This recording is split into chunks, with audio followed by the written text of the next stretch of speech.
do development challenges have a connection to elections?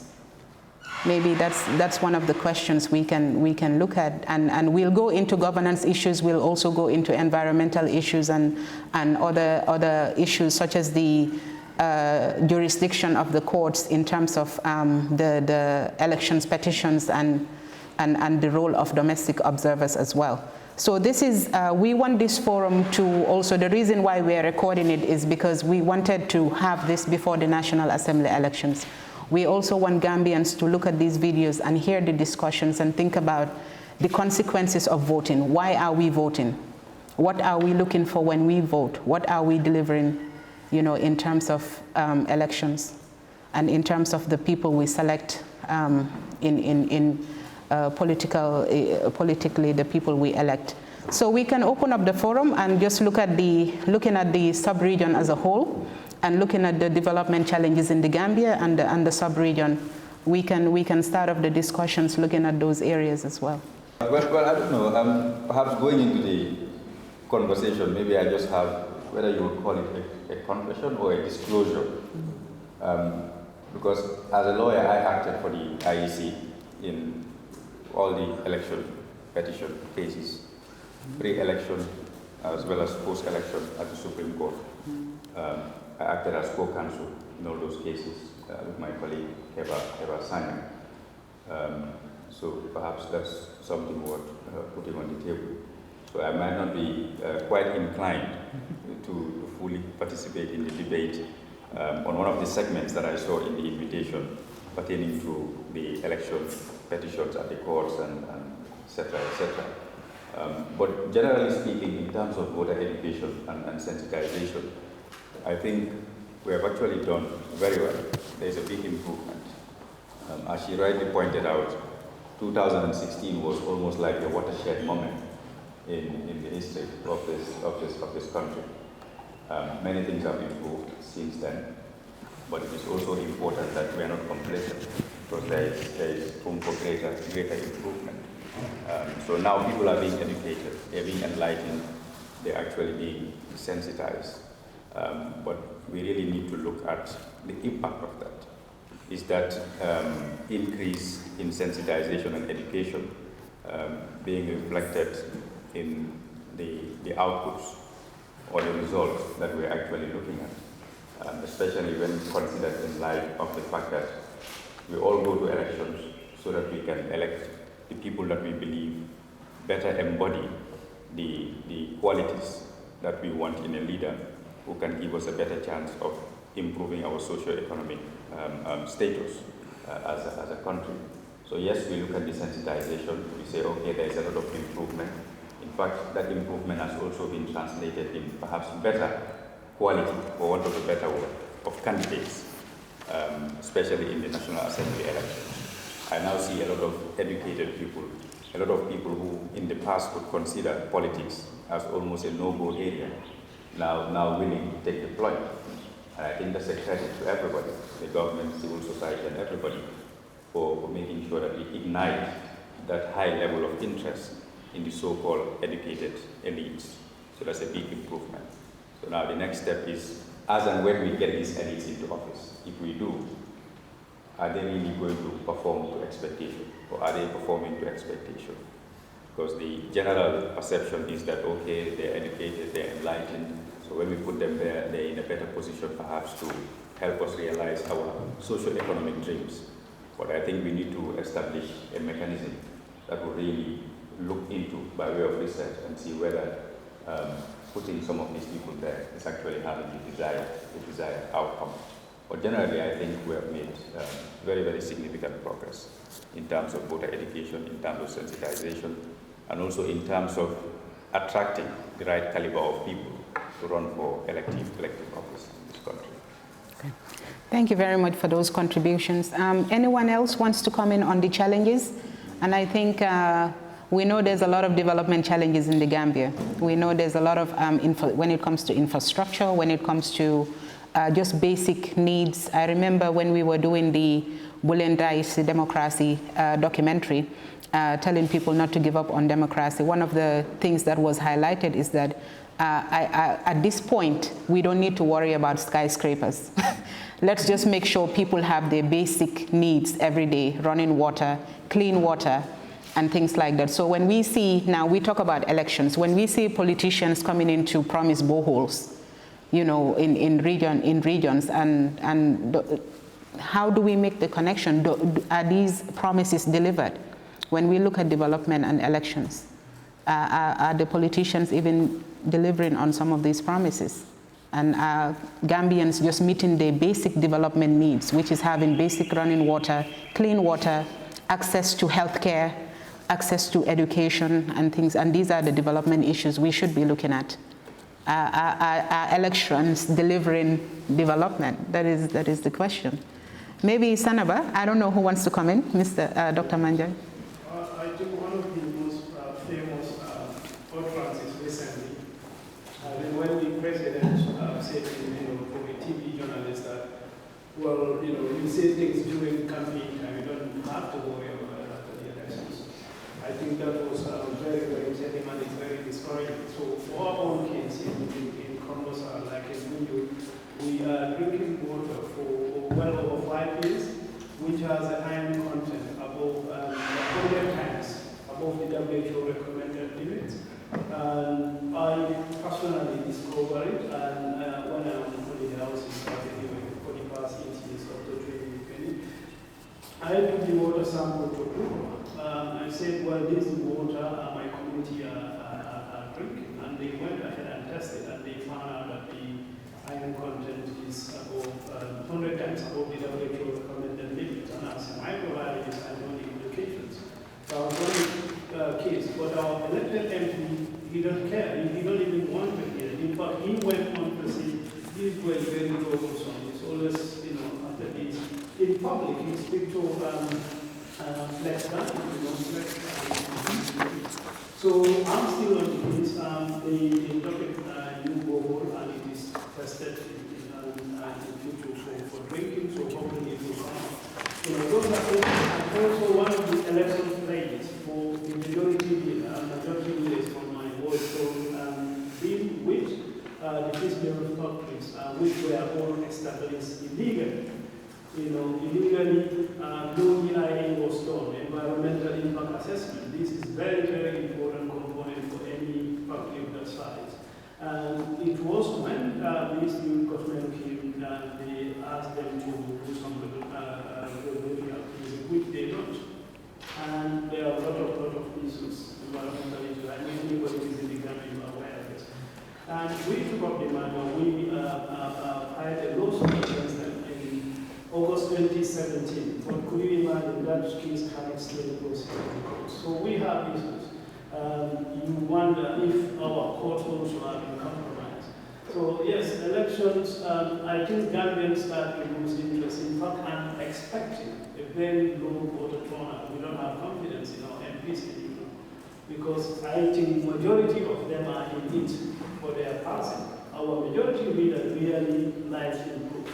He took his kids from public school to private schools. He made some really significant personal development. But the community is going back. In fact, now they don't have, which is our signature for meeting the governments. They don't have enough to eat.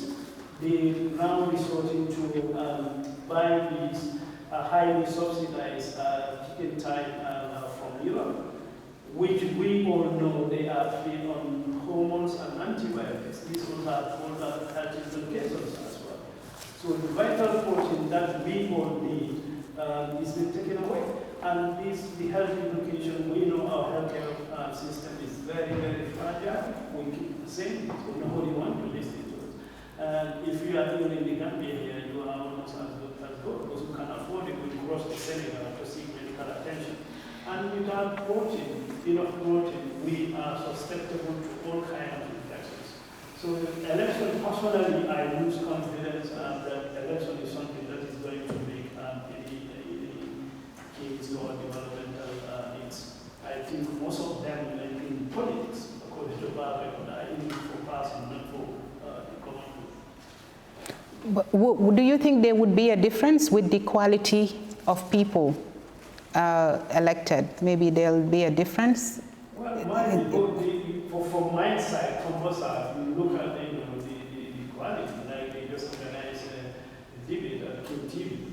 The NPP guy didn't even turn because this guy was a school dropout. And I think after he went and private, at least I don't know how much, what was it. So in terms of educations, we don't have any, that you can say, okay, this one, is high person, maybe other part of the country, but really comes up. Okay. Okay, any other? Okay, who wants to make a follow-up? Okay, who? Okay, let him make a follow-up and then you come in and we'll move to the next topic because we're, okay. In respect to the quality we're talking about, I think we are set up as such a multi-development. We're trying to follow debates online. And I think most of these parliamentarians don't know exactly what is their role and their functions. Because sometimes you make some of these points like, I will build a hospital, I will build a road, and I say, wow. So if a parliamentarian is vying for a position and you don't know your function and your responsibility, I think that's a big problem. I think some of the parliamentarians, whoever is trying to vie for the office should be enlightened to know what is their role. So in as much as you don't know your role, I mean, you are saying you can build a hospital, you are going to build roads, you are going to build projects. How do you do that? In your 5 years, that means you're just promising people for sake of promising them, and at the end of the day, they give you a vote for 5 years, and then at the end of the day, you can't do anything. And that's where the issue of accountability also comes in. How do you make our parliamentarians accountable of their words that they say? Like what my uncle is saying, the president can just sit on TV and say, as a political party, when you say anything that you want to say, and then that's just political campaign. That's very serious. I mean, we're seeing this trend going on, but like, I think I will stop there. Okay. Let me have Yusufa come in from NCCE. So Yusufa, he's talking about the quality. Yeah. Now, I think the role of NCCE in terms of civic education and the CSOs were also, supposed to inform the public about the role of some of these representatives, right? Yeah. So maybe you can... Thank you very much. As rightly said, I think it's important when we come to this parliamentary election, we actually sensitize people to know the essence of this election. Because traditionally, if you look at it in the past, presidential election, the euphoria, the will to participate in the election is higher in the presidential than coming to the parliamentary, and there are many factors that are responsible. Of course, Malik said here that a lot of sensitization has been done, and we've seen people have shown interest in participating in political space, both in terms of contesting or even in joining political parties. So that is a plus, that is something that we can all be proud of. But the challenge, as Manuel said, is there, that the quality, the delivery is a problem. And that delivery is the main thing that is going to discourage people from taking part in this election. For us, our work is to go around the communities to engage them. And most of the time, the feedback that we get from the people is that these MPs are not delivering. The promises they give, they will never fulfill. In fact, not only fulfill, but they don't even appear. Once they get into office, you don't see them until another electoral cycle.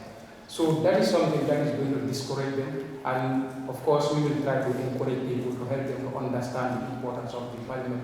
But some are already, they have an established notion that, in fact, voting for somebody is like helping the person to be well off. Like in our local language, we say, you are helping the person to be better than you, because that's the way we see that election is supposed to deliver for you. You are putting somebody there to be able to at least to steer the development agenda or your aspiration to for the next 5 years. But unfortunately, most of these communities, the feedback we get is that they are not delivered. And as such, it makes work difficult for civic educators and all the actors that are in the civic education. It makes it difficult for you to convince people to actually come out and vote that way. Because at the end of the day, you are not just going to vote, but you are voting in expectation that something will come in return, and that is the development. So if the development is not coming forward, that is going something that is discouraging. So what Mandan said, I think I totally agree with what he said. This coming election that is on Saturday, there is fear that maybe the turnout might drop, even though we are celebrating that at least we recorded almost 90% voter turnout in the presidential election, which is something that we are all proud of. But coming to this election, looking at the type of parliamentarian that we have in the past, and again the recent ones that are coming up, following the debate as my brother mentioned, there's much to be desired actually, and the type of candidate that we are seeing. Because even if you look at the parties, their internal democracies, there are problems in their selections, their primaries. Instead of looking for quality, they try to see who is connected to who and bring those kind of people. And then it's like you are imposing people who actually cannot take care of those responsibilities. Like he said, MPs giving those kind of promises, at the end of the day, you cannot deliver, and you find it difficult to go back to your communities to tell them. I remember one of the parliamentarians confronted us to say, you people should help us to go and tell people what is our responsibility. I said, yes, that's true, we didn't do that. But the problem is you give a promise that you cannot fulfill. Now you want to hide us behind us, to use us as a seed to go and face the people and tell them what you can do and what you cannot do. Why give you those promises in the first instance? So I think that is something that is a problem, and I think even the electorates, most of them are becoming aware of the functions of the National Assembly members, more than even some of these parliamentarians. Because you hear them making certain promises, but when the lines are open, you hear some people calling to say, come on, is this the work of your MP? But they try to defend and say, yes, we know we make laws, we do this, but also we can also go and lobby. Some will be telling you we can do fundraising. I think they call it musicians to be doing fundraising. So that tells you really, they are not very much clear with what is their mandate as an MP. So that's a concern, and that will actually discourage voters when it comes on Saturday. So I think we will continue to sensitize and encourage people to come out. Even this engagement is part of it. As you said, it is going to be on video, at least that will help people to understand, to come out, notwithstanding the discouragement or the kind of dissatisfaction that they have or disappointment. But I think there are still some MPs that actually they deserve to be in the parliament. Look at some of the candidates actually, they are very good, and I think we need to support those kind of candidates to get the opportunity to be at the parliament. Thank you, Yusuf.